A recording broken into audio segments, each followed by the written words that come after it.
Kapag galing sa hirap, mas matapang sa buhay. Kung mapapansin mo ang mga taong matitibay sa buhay, sila yung mga taong galing sa matinding hirap sa buhay. Mga naranasang grabe sa bigat ang mga problema na kung mararanasan sa buhay ng isang simpleng tao, susuko at susuko talaga. Aayaw at aayaw talaga. Bigla na lang titigil at tatanggapin na lang ang nangyari.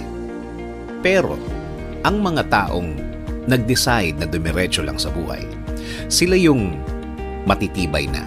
Sila yung na-shape ang pagkatao dahil sa tindi ng hirap ng buhay o kaya sa tindi ng hirap ng sitwasyon. Talagang ang mga darating sa buhay nila sa future ay parang wala na lang. Tama, manggaling na sila sa pinakamahirap, pinakamatindi. Oo naman, nasa kanila ang desisyon kung ayaw na nila. Pero, ano ang pakinabang kung aayaw na sila?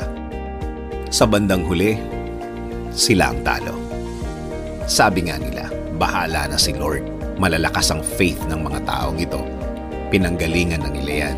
Kaya alam na nila na hindi naman talaga magtatagal ang sitwasyon nila.